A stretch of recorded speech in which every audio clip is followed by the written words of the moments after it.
Good afternoon, friends. Students, today we discuss about the first lesson of class 9th of the subject of science. Students of the 9th class,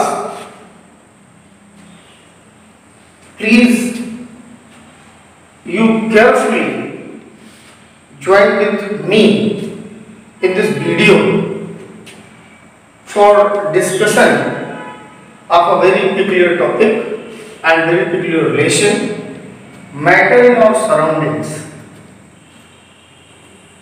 Matter in our surroundings, our first lesson, your science book, which is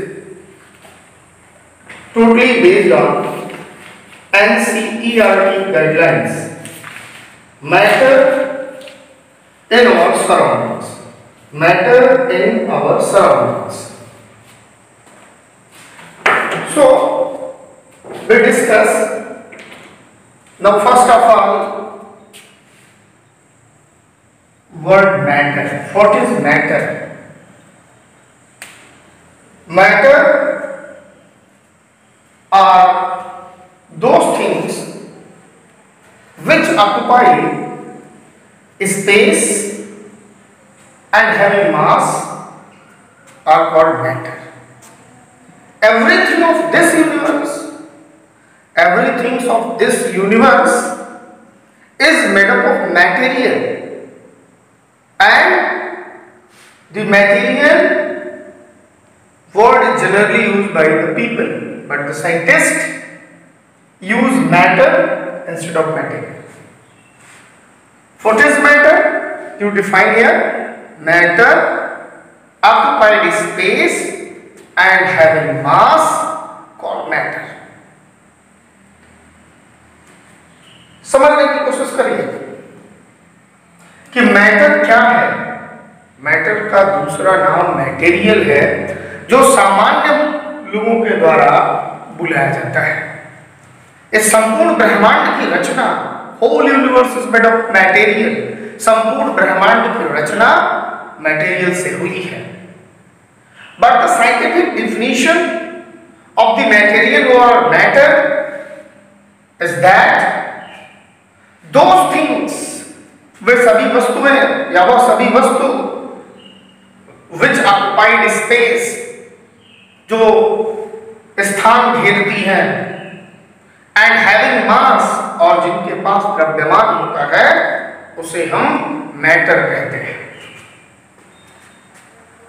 matter से संबंधित बातें अगर हमें करना हो कि matter किसका बना है, तो आपने बता दिया कि मैटर वो थिंग्स है, वो मटेरियल है जो मास रखता है और स्थान घेरता है। लेकिन हमारे शास्त्रों में, हमारे पुराणों में ये कहा जाता है कि पंच तत्व मिल बना शरीरा, छित जल पावक गगन समीरा। हमारे वेदास कहते हैं कि हमारे शरीर का निर्माण 5 तत्वों से मिलकर के बना हुआ है। I mean, our Vedas says that our body is made up of 5 basic elements. Now, by this activity,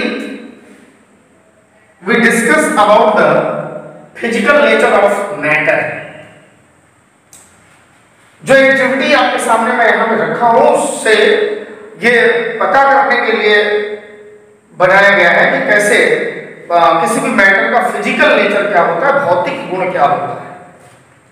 हमने 2 जार लिया, इन दोनों जार में 100 ml वाटर फिल किया हुआ दिख रहा है, लेकिन ये ए और बी जो जार हैं, उनकी स्थितियां थोड़ी अलग है। ये 100 ml वाटर, इसमें जब हमने फिलअप किया तो इसमें कोई भी शुगर नहीं मिलाया था, कोई भी शुगर नहीं मिलाया था। लेकिन बाद में हमने इसमें 10 ग्राम शुगर भी मिक्स किया, शुगर भी हो सकता है, साल्ट भी हो सकता है, उसको मिक्स कर दिया।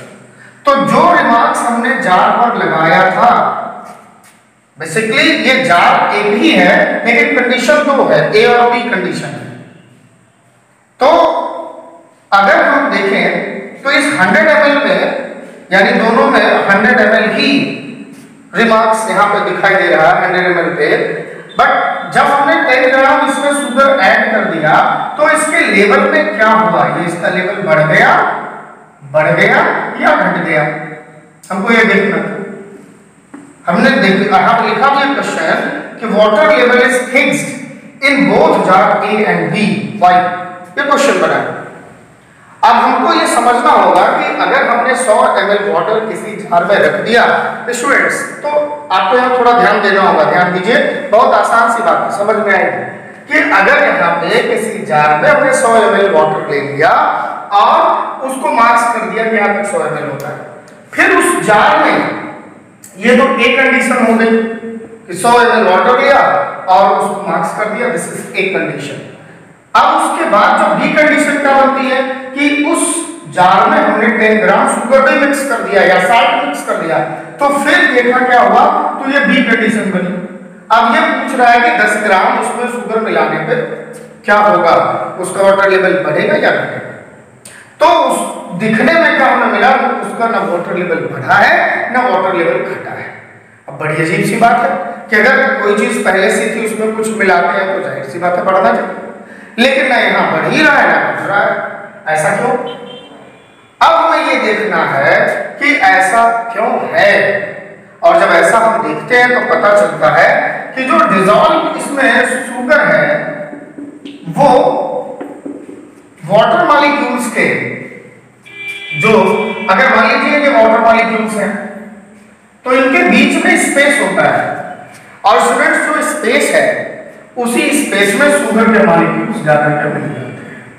तो जाहिर सी बात है कि जब इसके बीच जो स्पेस था, जिसे इंटरमॉलिक्यूलर स्पेस कहते हैं, अगर उस स्पेस ने उस शुगर मॉलिक्यूल्स को अपने अंदर एडजस्ट कर लिया तो जाहिर सी बात है कि ये इसका लेवल नहीं बढ़ेगा। थोड़ा सा समझना है, यानी जो इसका फिजिकल नेचर निकल के आ रहा है, जो इसकी फिजिकल प्रॉपर्टी निकल के आ रही है कि every matter have molecules, every matter have particles, or these particles are saturated at a very specific distance, and these distance are known as intermolecular space। तो मैटर मॉलिक्यूल्स से बना है, मैटर एटम से बना है।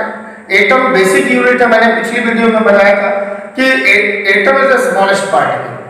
अब उस स्मॉलेस्ट हमने कहा कि सेम टाइप्स ऑफ जब एटम ग्रुप्स होते तो मॉलिक्यूल्स बनाते हैं, और वो मॉलिक्यूल्स जो है एक निश्चित डिस्टेंस पे किसी मैटर में पाए जाते हैं, और जो वो निश्चित डिस्टेंस है वो डिस्टेंस कहलाता है इंटरमॉलिक्यूलर स्पेस। तो एक बात समझ में आप नहीं सबको कि कोई भी मैटर हो वो मॉलिक्यूल से बना होता है, और जो मॉलिक्यूलर अरेंजमेंट होता है उस अरेंजमेंट में एक स्पेसिफिक डिस्टेंस होता है, यानी मैटर के नेचर के मुताबिक, या हम ये कह सकते हैं कि किसी मैटर का नेचर उनके मॉलिक्यूल्स के अरेंजमेंट पे निश्चित करता है। अब हमें ये पता चल गया कि इंटरमॉलिक्यूलर स्पेस जिम्मेदार है इस शुगर के मॉलिक्यूल्स को अपने बीच में एडजस्ट करने के लिए, इसलिए इसका कोई भी लेवल जो है वाटर लेवल इंक्रीज नहीं कर। अब एक सवाल और करते हैं, थोड़ा और सोचते हैं कि क्या है, एक तरीके से और भी जानने की कोशिश करते हैं। आपके एनसीईआरटी के बुक में क्या ये पोटेशियम परमैंगनेट का एक उदाहरण देता है। पोटेशियम परमैंगनेट का जो एग्जांपल दिया हुआ है KMnO4 का, कि उसको हम किसी सॉल्यूशन में मिलाते हैं और फिर मान लीजिए कि यहाँ पे एक जार है जिसमें हमने KMnO4 डाल दिया, ये 50 ml है, 50 ml KMnO4 है, और हमने इसमें 10 ml सॉरी ये 50 ml कोई सॉल्यूशन है, ध्यान से देखिएगा, और ये 10 ml KMnO4 है, पोटेशियम परमैंगनेट। जब हमने डाला तो इसका कलर बदल गया और ये थोड़ा कंसंट्रेट भी है। अब अगर इसमें से हमने 10 निकाला और किसी दूसरे वाले बीकर में डाल दिया तो ये कलर चेंज होगा थोड़ा कम, इसका कलर थोड़ा लाइट होगा इसलिए थोड़ा। फिर इसी तरह से क्रम और एक कास्केड वे में करते चले जाएंगे तो देखेंगे क्या कि जो हमारा लास्ट वाला जो 3-4 बारी हमने रिपीट किया तो जो चौथा या पांचवा जार है उसका भी कलर चेंज होगा बट थोड़ा लाइट होगा, डार्क नहीं होगा। तो ये जो एक्टिविटी बताती है ना वो ये बताती है कि हम चाहे जो उसके मॉलिक्यूल्स होते हैं उस मॉलिक्यूल की अपनी बेसिक प्रॉपर्टी होती है, और जैसे कलर चेंज की प्रॉपर्टी है कि जहां पे कंसंट्रेशन ज्यादा था, मॉलिक्यूल्स ज्यादा थे, वहां का डार्कनेस अधिक था वहां पे, और जैसे जैसे मॉलिक्यूल्स कम होते गए डार्कनेस जो है घटता गया, लेकिन उसके कलर बने जरूर। तो उसकी एक बेसिक क्या फिजिकल प्रॉपर्टी होती है। अब एक सवाल और भी क्रिएट होता है कि why the smell of hot sizzling food reaches several meters away। ये जो सवाल आपका है वो एनसीईआरटी के एक्टिविटी जो बेस्ड क्वेश्चन हैं उनसे बना हुआ है और बहुत ही महत्वपूर्ण है कि why the smell of hot sizzling food reaches several meters away।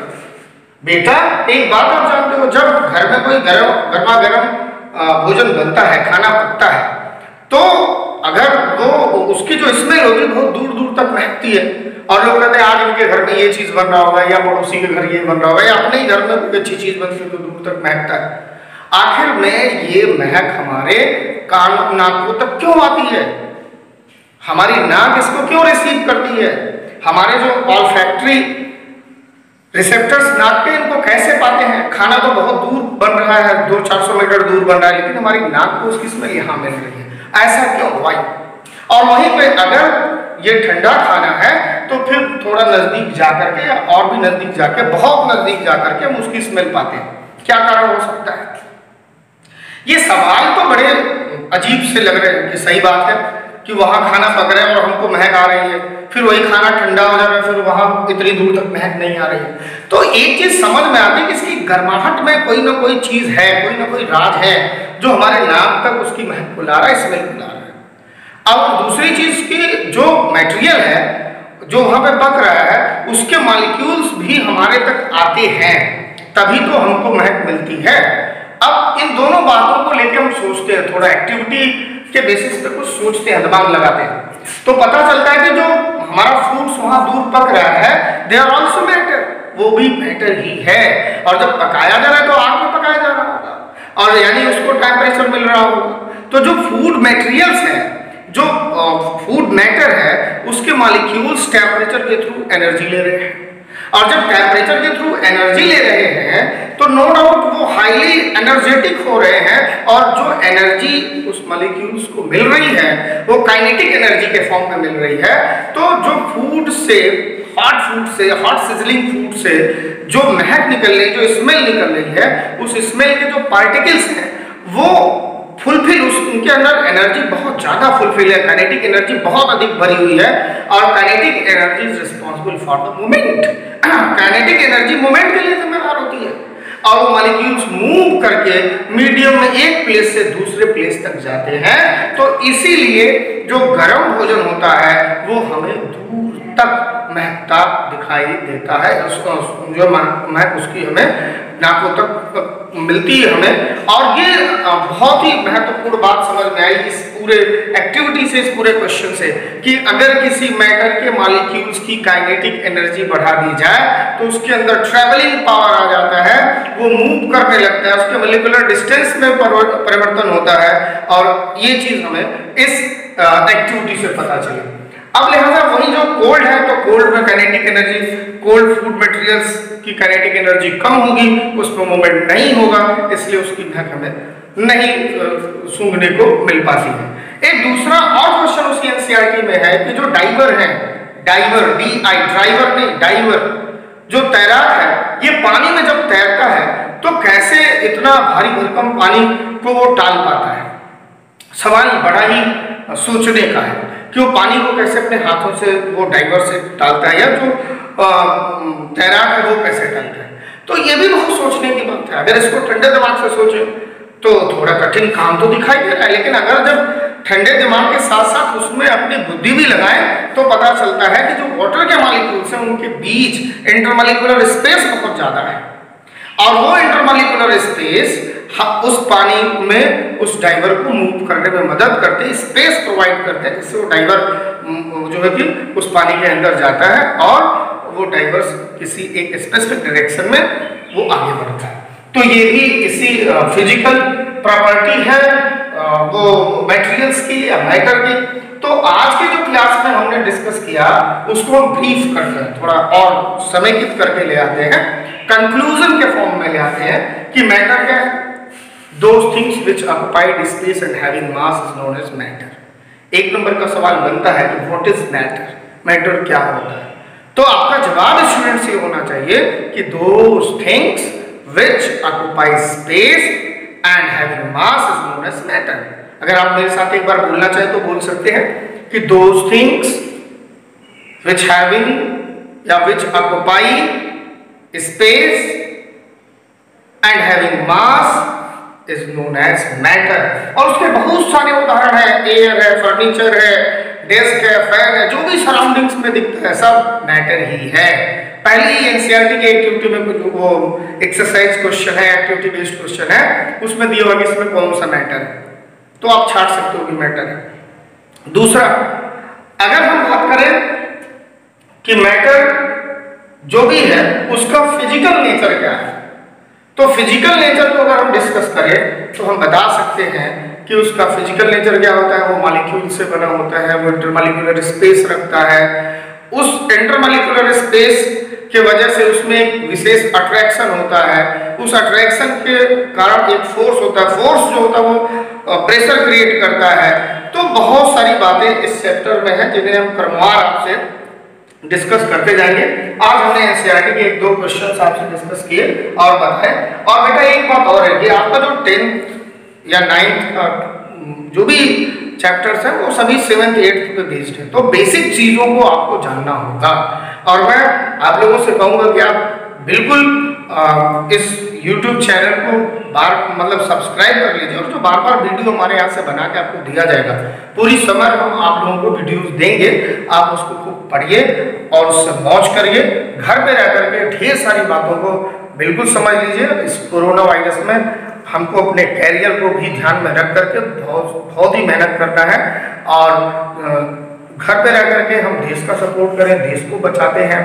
खास करके जो भी हमारे एमडीएस परिवार से जुड़ा हुआ है, महर्षि दत्तात्रेय स्कूल से जुड़ा हुआ है, वो विशेष करके राष्ट्र सहयोग कर रहा है, और सभी लोग कर रहे हैं, लेकिन हमारी कोशिश एक है, एक अलग से कोशिश है कि हम देश के लिए कुछ कर सके।